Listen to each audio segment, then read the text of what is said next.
We always have interesting podcasts and topics, but I have to admit this one, honestly, to our team here, I've never thought of, and I'm looking forward to what we can put together here with this, but it makes perfect sense. When my dad died, we had a lot of things that we were sorting through, trying to figure out you can only estate away so many things. Like, I don't want that. You don't want that. What do we do with it? And we didn't really know what to do with it. So I think this is a great thing to discuss and we can take it to a whole other level. So Emma, good to see you. Good to see you. Mike, good to see you. Thank you. And as well, Kristen, it's great to see you too. Yes, thanks for having me again. You bet. You and I spoke about Adelaide Home Healthcare and hospice along with Mike. And obviously this is a part of all of that. But we're going to loop this in after we have a brief little discussion and we're going to cut you loose with a bunch of questions. So get ready. Cool with that? Okay, great. Mm-hmm. Mike, there are really hundreds of storylines behind someone close to you dying, but this is a biggie. It is to me. I just thought we always talk about death and dying, funerals, prearranging, but this one just all of a sudden came up and I thought this would be perfect for us to do one on. Yeah, it happens to the best of families. It happened to everybody at some point. What do you do with dad's favorite coffee cup or the Afghan that mom made? Or in my case, I just love curling up in my dad's old sweatshirts from the fire department, although tattered and looking old. It's just something that brings me feeling close, and even just the smell just brings me that comfort. So yeah, they're treasures. Yeah, there's a moment after the casseroles and the lime jello with shaved carrots, when those are all gone and things settle down, after the sympathy cards are stacked and responded to, when the family stands in that quiet room and realizes, we must now open the drawers and the closets and go through everything and figure all this out. Right. It gets to a space where you go home to a still room or a still home where there are memories that are frozen in place. And I think sometimes you don't know what to do with those. And I think there are some that want to just leave it, but you kind of can't. And so, I always think about legacy and things that you can move forward. If someone else can enjoy those great things that you don't have the ability to have space for, that's really not a bad idea. Yeah, you're not just sorting items, you're sorting memories you have with that person, whether it's the cookware that mom made the best cookies with, or just the coffee cup that your dad had cup of coffee every morning. So it's definitely just, everybody has a different viewpoint. We got great cookies. We've got great coffee. Now we've got the really comfortable sweatshirts. You're painting a picture. This is beautiful. Those are all the things, that will come to mind, right? Excellent. Yes. They might not have a look like they mean a lot or that they are worth a lot, but it's your heart that really pains and close. That's very, very nice. Inevitably, Pete, there's going to be different cast members' families on this experience. And you're going to have one that's just like my family. There's going to be one sibling that wants to keep everything. One that wants to donate everything. One that wants to avoid the house, period. Or one that wants to toss everything in the dumpster. Everyone has a different idea of what's important and what is it. As you can imagine, this is a breeding ground for conflict and hurt feelings. You have deep emotional feelings following the deaths of someone that's very close to you, adding different viewpoints and relationships. You have a recipe for tension, especially when the second parent dies. That's a big one. Because now they don't have to filter their feelings. They're worried about, I don't want to get mom or dad mad. When the second parent dies, I always say the gloves come off and they don't have the filter. Isn't that true? I think we had in my family one of each, no question. My brother was the hoarder. I was kind of the growth, the vanilla hatchet dumpster guy. You're a hybrid? Yeah, a hybrid. But it's very interesting that you do say that because I think everybody has their own levers that they pull with how to deal with things, and some just walk away, and it's just hurts too much. But in the end, as I've gotten older, I think a little bit more about legacy and what our family traditions are and what matters to us. And maybe something that was more important to a sibling that's maybe less important to me. So you please have that. And I think that's easier said than done, right? So they have a process where we can all come to a conclusion where it can go to a good space. I think that's a really good thing. I think it's important to be aware of something like what we're doing here. I was hoping you're going to tell us about the legitimate concerns and not leave us hanging here. I'm hoping to give us our audience some guided, helpful gifts in all of this. Mike, what you guys got for us? Of course we are. We're going to do that for you. Let's go. Absolutely. Yeah. There are, you absolutely must do this or you absolutely can't do that. Everybody's going to be different in everybody's journey with some things are more sentimental than others. It's just going to look different for everybody. So we're here to give helpful suggestions because sometimes you do have to hear those things to get the idea that there are things you can do that will offer comfort and healing. So we're not here at Treasures of the Heart by accident. This has been a direct result of things that truly you deal with daily, weekly, monthly basis. And it's enough where it's topical enough where it's like, hey, let's get this out there. Let's talk about that. I think that's great, Mike. Well, yeah, we love working with Battery and of course, Treasures of the Heart. But okay, to answer your question, before we jump into all that, I want to go over a few ideas that helps family facilitate all this whole experience and give them some guided examples of what they can do. I would say my first and foremost is slow it down. Grief is not a timeline that one size fits all. Grief changes over time. If there's, that hump that you have to get over before you do decide to make any steps forward to donate or just go through it in general, that may be a different feeling in 6 months. It might be more comforting. It's not something you have to do tomorrow. You can box things up later on. It can be a process that you can decide as time goes because really getting rid of things is not something you can just come and get back. I mean, I see something that I don't even over here, right? But maybe I could get that back, but that's not always the case. So just slow it down, I would say, is something that really comes to mind. My sister kept a lot of things after my mom passed. It was 8 years ago, and that was the second parent. So she had a hard time partying. And now 8 years later, now she's been donating some of the things. So I've been seeing some of my mom's things at the treasure store and been really neat. My sister had a much harder time on letting go of like the bullshit. What do you think was your component to making it okay to let go of those objects? A time? I think it was like in her grief journey, she just needed extra time. Right. Me, within my grief journey, what I did was I would take a photo and I would have a photo of it so that I always had it with me. And then I could kind of release it a little bit sooner. First was she just needed more time to get through her grief journey. Yeah. Like I said, one size is not fit all when it comes to the grief journey. So, You can get that back, but you don't. yes, I do. Okay. I just want to make sure, we're someone else just has sitting there. Yeah. There's going to be certain things that jump out that are highly sentimental to others. And there's obviously photos, letters. And like Krista said, you can scan those items and then turn them digitally. They don't take up space and then they can be saved indefinitely. As Emma mentioned earlier, you've got flannel shirts that have stories. There's military memorabilia, certain tools Grandpa used, and also books can be extremely sentimental. I want you to picture this. Mom's Bible that's highlighted, margined with her favorite passages. You've got that tattered cookbook with food stains on it. Around here, the best wedding present I ever got was a used homemaker's cookbook. We use it all the time. It's awesome. Those are a lifetime of memories for sure. And like Emma said, slow it down. There's no rush. And this is especially true deep down. The main reason you are trying to rush is to get rid of everything is so you don't have to feel or sit in that uncomfortableness or grief. And one more thing, have some grace and understanding. What you think is garbage, someone else might find extremely healing and special. So don't judge and don't project your feelings on your other family members.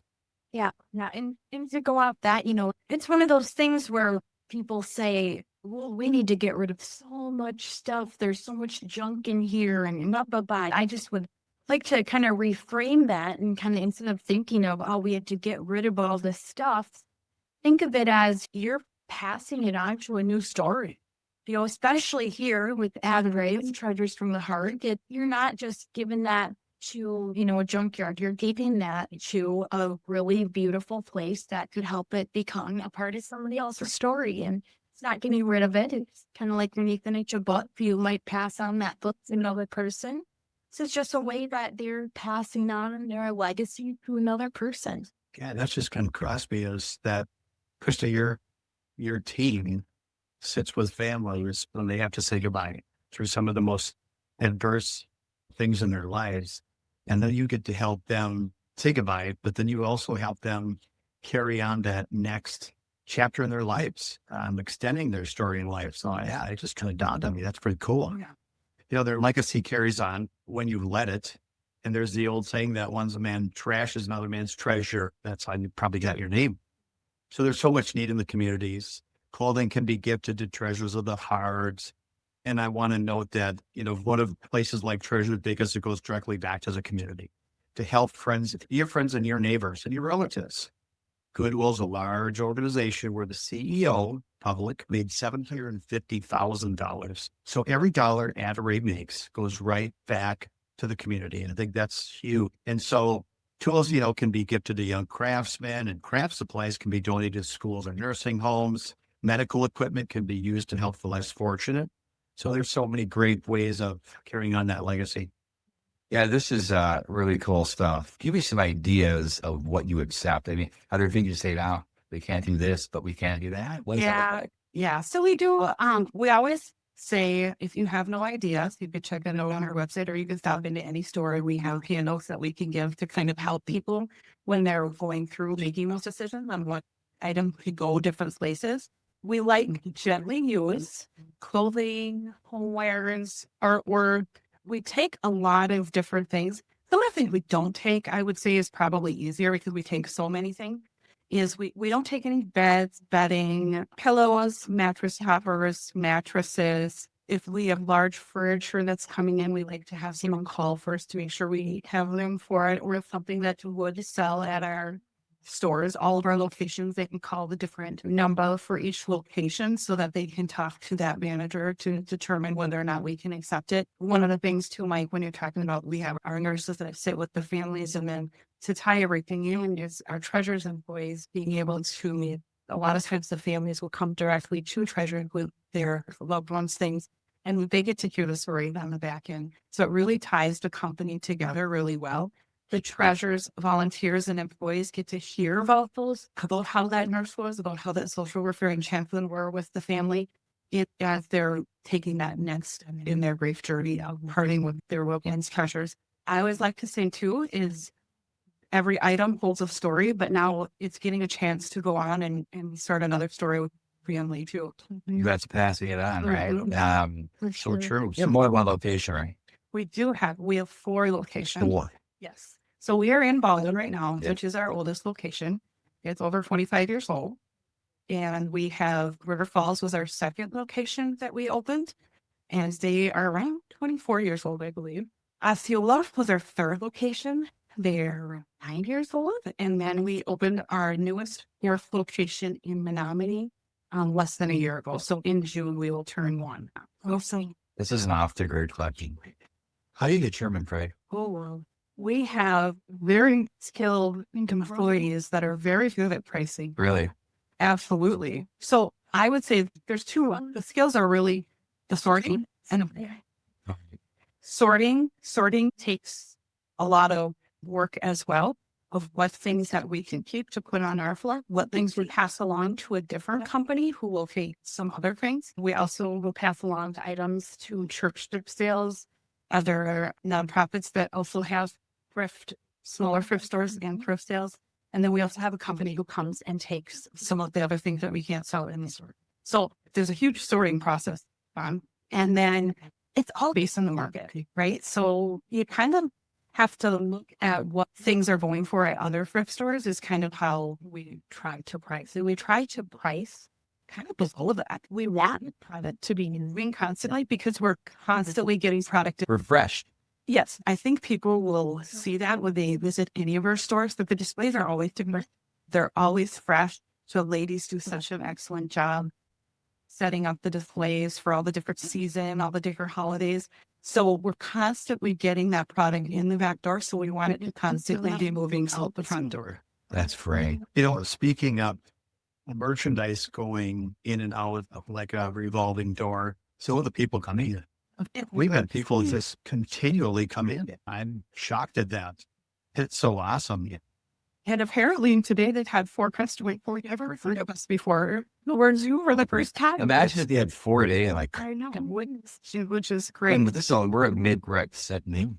Yeah. So imagine It's a very busy day today. The sun is shining It's and electric people are in here. ready to Yeah. shop. And It's awesome. Spring cleaning done. yeah, more stuff. Yeah. And actually, we just saw a customer who I thought her dropping off her goods at the back door, and then she came and shopped at the.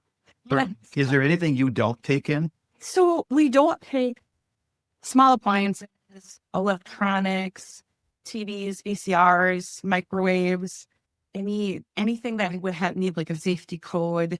We don't take like computers or computer components, VHS cassette tapes. We do take CDs. We do take DVDs. Not a lot like encyclopedias. Remember, we all had the encyclopedias when we ran. Those just don't sell and don't. We do sell a lot of books. So a lot of fiction and nonfiction books. A lot of children's books will sell. We only take games if they're complete. So we definitely want people to kind of comb through the things. When I'm kind of going through my things and getting ready for donations, I will look at it and say, as I saw this in the thrift store, would I purchase it? Or if it's not, something that I would even look like that. So that's one of the things that I kind of try to think about when I'm preparing my things for donation. We don't take any workout equipment. We don't take cribs, medical equipment, things like that. So you just take all clothes then? We do not put out onto the floor clothing that is stained or has holes in it. So if that is something that you have a lot of things that have holes and stains, we can't fill. Unfortunately, we have to figure out a way to dispose of those things. Mm-hmm. And if you're thinking about it, you mentioned Goodwill and they say they're a nonprofit. They're a little bit more on the profit side of it. Any place you take things, they have to dispose of it. We are a small nonprofit, so try with the cost of like dumpsters and garbage and things like that. If it's stuff that we can't sell on our floors, then we are responsible for getting rid of it too. Otherwise, understandably so, we have times we have families who are in that grief journey where it's like they can't make that decision. So we are perfectly happy with our patients to be like, we'll help you with that. Yeah. So in a nice way, you're saying you're in a dumping ground, right? You don't want kind of a tattered thing. Correct. But at the same time, you're there for that emotional support of someone having a hard time. Correct. Yeah. Great. That's awesome. Yeah, that brings me to another piece that I think of as guilt. I'm sure there's people out there that are going to completely get what I'm going to say here, but there can be a huge feeling of guilt when you get rid of something that meant so much to mom and dad. That goes for photos, discarding personal effects, can feel like you're almost giving up one of your children, but that's not for everyone. Now we see broken items do not hold their loved one anymore, and getting rid of old paperwork is not betrayal. Sometimes that actually can be a part of healing, is to take that next step to donate. Like I said before, there's no timeline to it. So take that step when you're ready, but it's a part of healing and it's a way that you can take a step in the right direction, I think. No question. One for you here is this drop off or do you pick up as well? So as of right now, we do not currently offer. So it is drop off. All of the stores have their drop-off hours listed at the front and the back. We also have all of our drop-off hours located online at addery.org. Anyone can go on there to see what the drop-offs are. We also have each Treasures from the Heart store has their own Facebook page as well. And there they can find the drop-off hours. Also, they can find the different sales, many different sales. We have a colored tag system. So each week, a different colored tag may be on sale. They go through a process of starting at 25 and then maybe 50. And then if we still have some left, they might be even 75. So you can get some really great deals. Each of the stores all have their own hours as well. Each town is different. So each town's needs are different. So we kind of tailor our store hours, our sales, and all of those things based on the town needs. Look, financial or tax benefits. How does that work? Yes. So everything is donated to us. Everything is sold, and all 100% of proceeds of all of the 4 treasures go directly back into operations for Addery Home Health and Hospice because we are a nonprofit organization. Perfect.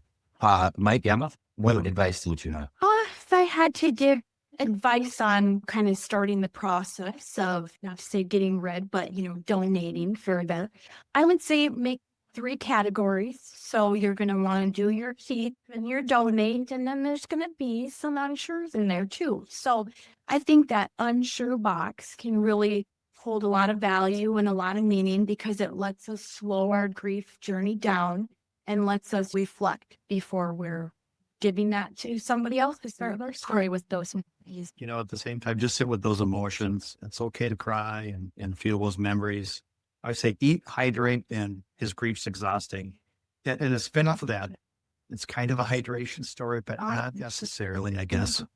When my dad died, my siblings went through the big ticket items, furniture and things like that. And then it was time to go through the drawers and the keepsakes.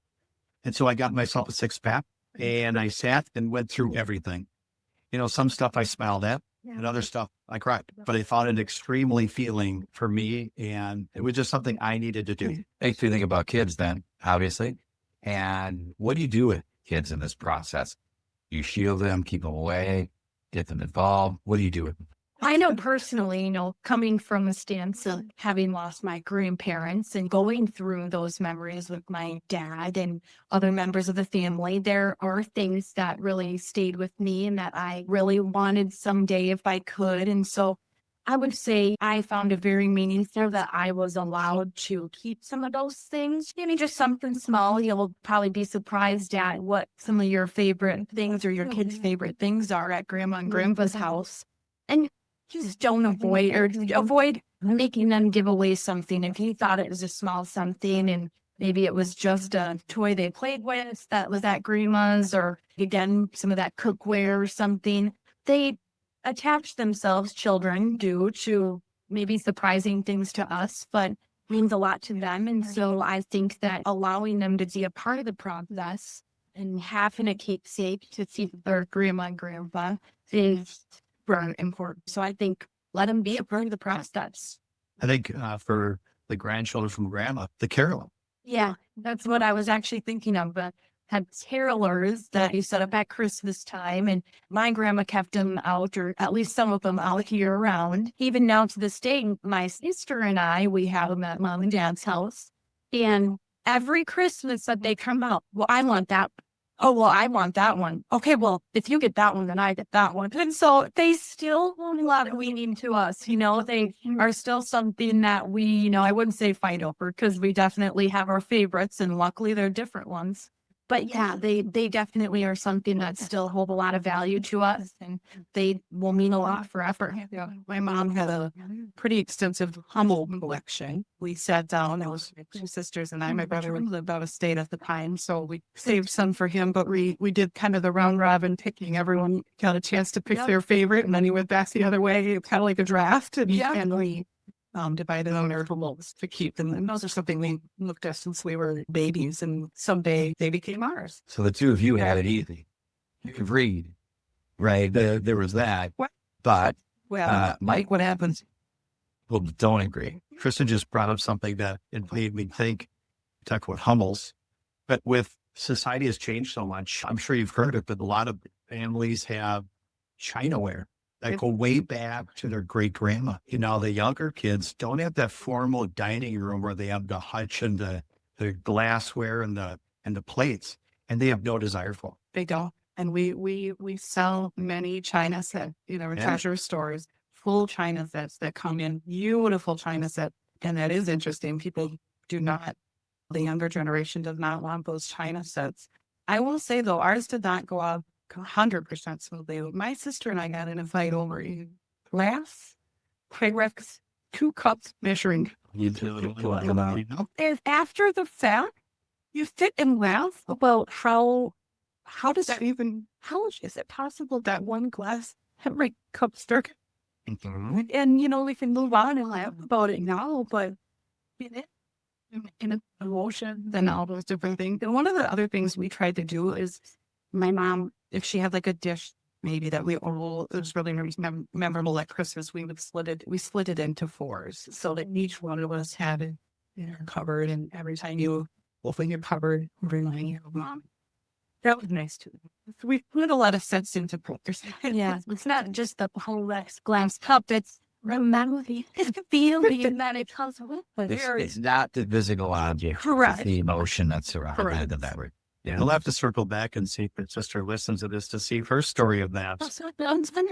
Come on. Right? Okay, so we got to know.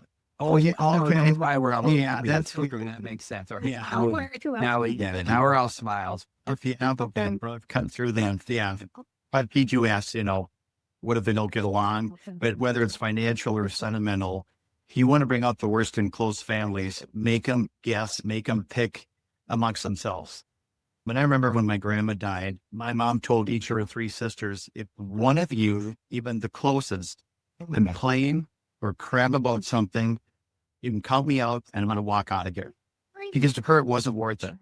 And so then they all agree. They all said, I agree. And so they went into it. And what they did is they decided just to go. Everybody got to pick something and then come back. So it wasn't peak, why don't you go pick out 10 things and then Emma, you're next and Krista, you're next. It was 1, 2, 3, 4, 1, 2, 3, 4. And to me, that was fair. That was, letting them all pick something without making anybody feel special. But, when conflict's high and you can't work that out, maybe have a neutral party come in, someone that's not biased.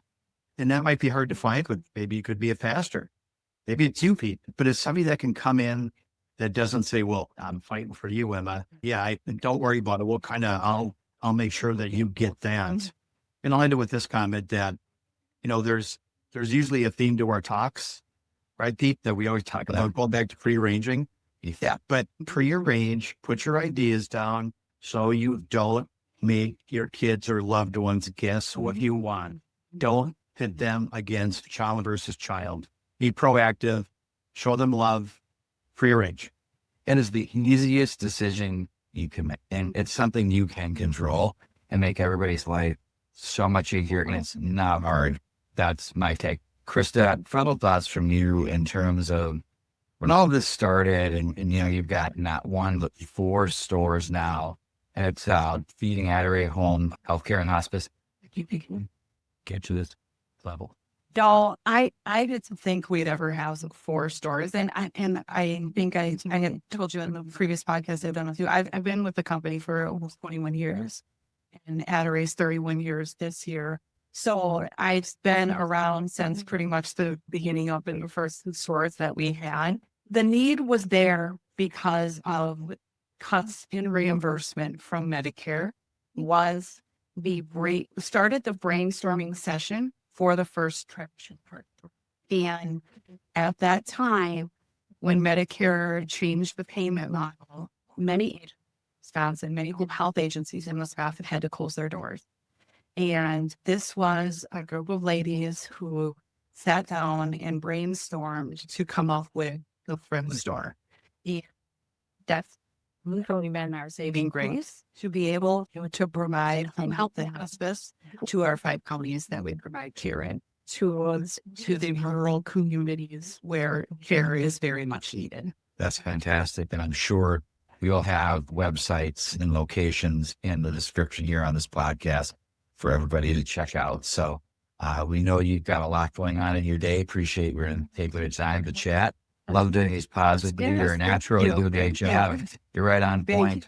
Really good stuff. It's been a learning experience for me and really cool from one of our podcast perspective to be here to get a sense of the vibe. This is really a great spot. And I would say anybody in the area, check out one of these 4 stores. And we appreciate you hosting us here at Treasures from the Heart. Yes. Thank you for coming and wanting to learn. And thank you everybody for listening. This is another quality edition of the Big Grief Podcast.